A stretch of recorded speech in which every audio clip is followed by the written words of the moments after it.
really want you to think about my message not as a message. I want you to take it more of a challenge. I want you to picture sitting in your chair one evening and the phone rings. You let it ring for a couple times and you pick it up. And God's on the other line. Some of you guys think God's making phone calls now? I hear the phones in church. God's on the other line.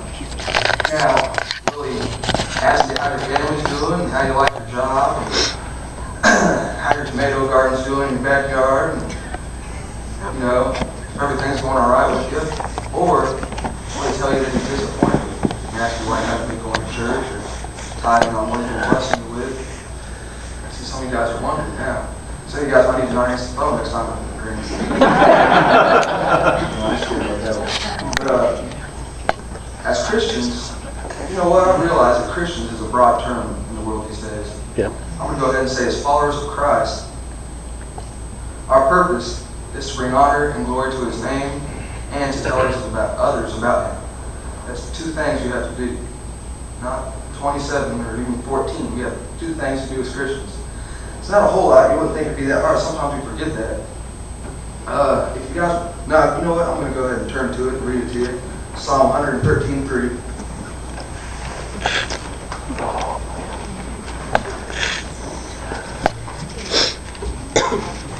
It says there, from the rising of the sun unto the going down of the same, the Lord's name is to be praised.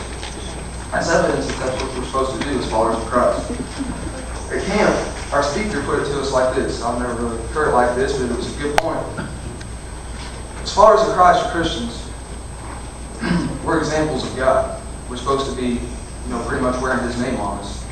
And every time we mess up or we sin, that gives Satan an opportunity to throw it in God's face and say, what about him? Isn't he supposed to be like you? And that really hit home to me.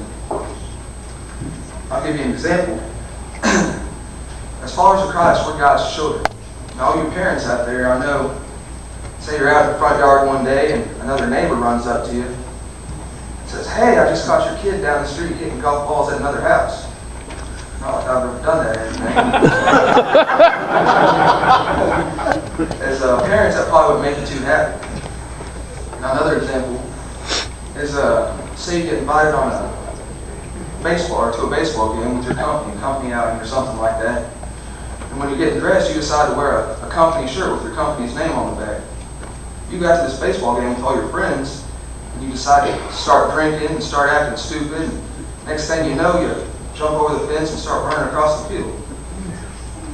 Well, the next day, your boss is going to see you on the news. Not only is he going to see you run across the field, he's going to see his company name run across the field. That's not how it is. As Christians, we're representing God. Everything we do, we're an example to unbelievers and to the rest of the world. Sometimes we forget that too. Now, sometimes living a life of Christ means making sacrifices. Some of you guys are like, sacrifices? I thought it was just a free pass or something. No, sometimes we have to make sacrifices. Look at Jonah. God wanted Jonah to go to a strange country and tell tell non-believers about His word. Jonah didn't want to go. He got made into fish food. That's just an example. Sometimes we have to make sacrifices. I forgot. That's part of following Him. Now, some of you guys are going to wonder, what about unbelievers? I got neighbors or people who live in my neighborhood who, I know don't go to church. I know are Christians. They got a new Escalade last week. They got, seems like a good family, good home life.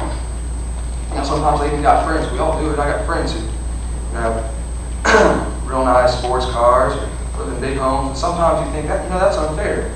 I'm supposed to make all these sacrifices, and they're the ones getting blessed. That really kind of hit home to me. Then I found this verse the other day when I was reading. And this verse really hit the nail on the head. If you'll turn with me there, it's in Job chapter 21, verse 7.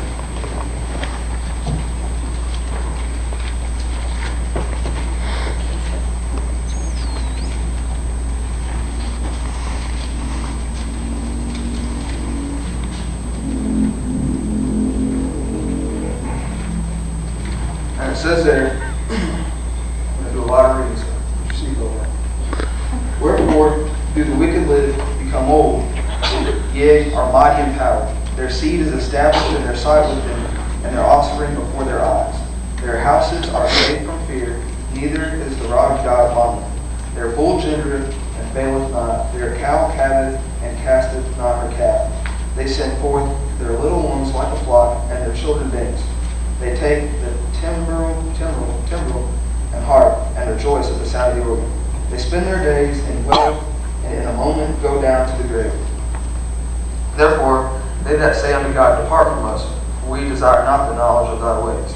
That say knows it, don't want anything to do with God. What is the Almighty? What should we serve him, that we should serve him? And what profit should we have if we pray to him? Lo, their God is not in their hand. The counsel of the wicked is far from me. How oft is the candle of the wicked put out, and how oft cometh their destruction upon them? God distributeth sorrows in his anger. They are as stubble before the wind, and as chaff that the storm carrieth away. God layeth upon his iniquity for his children. He rewardeth him, and he shall know it. His eyes shall see his destruction, and he shall drink of the wrath of the Almighty. Now it says there, drink of the wrath of the Almighty. It doesn't say God's going to be disappointed in them that don't serve him. It says drink of the wrath of the Almighty. So he's going to be pretty ticked off. And what this verse is saying is that, sometimes just because we don't see unbelievers suffering or something like that, it says it actually promises here that God will deal with them and destroy them. Just because we don't see it going on sometimes means that they may not have a good marriage, they may have health problems. There's all kinds of things that could be going on that we don't see. And that's evidence of it right here in this verse. God will bless all of us that make sacrifices for him. Sometimes not right away. Sometimes you guys go out on a limb and make sacrifices and nothing happens the next day or even the day after that. Some of you guys are thinking, well, what's going on? I did what you told me to. It won't always happen next week. But God promises that he will bless us. Actually, it even says, you guys don't have to turn there, it says in Matthew 5:10, it says, blessed are they that are persecuted for righteousness' sake, but theirs is the kingdom of heaven. Now what you guys got to remember sometimes is that we're not always going to get blessed on this earth. When this earth is destroyed, we're not going to be on it. We're going to be in heaven with him. And that's where we're going to get blessed at. Sometimes we overlook that too. If you look with me one last verse, Romans 8:28. You guys probably all know it. Actually, I think I learned it for one. I hope so.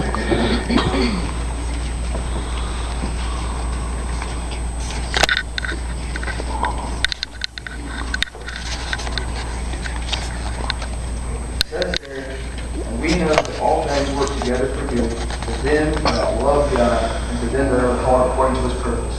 That means everybody that does God's will, not tries to do God's will, not wants to do God's will, who does God's will, everything will work out for them. He will bless them. We'll see that and bless you in one way or another. The challenge that I want to lay you guys with is the next time you're sitting there and the phone happens to ring, for a split second I want you to imagine that it is God calling. Now, I want you to sit there and think, do I want to let it go to voicemail? Or do I want to run, pick it up, and tell God what I've done for him? Let's close in prayer. Dear God, Lord, I thank you for this opportunity to speak in front of these people, Lord. I pray that through me that you'd make not just me, but all of us realize that we do make mistakes as Christians, Lord. You'd help us in that walk with you, Lord, and help us to improve our spiritual lives. Thank you for this awesome week we had at camp, Lord, and all the decisions and the things that took place there. It was all by your word. We love you and appreciate everything you do for us. In Christ's name we pray.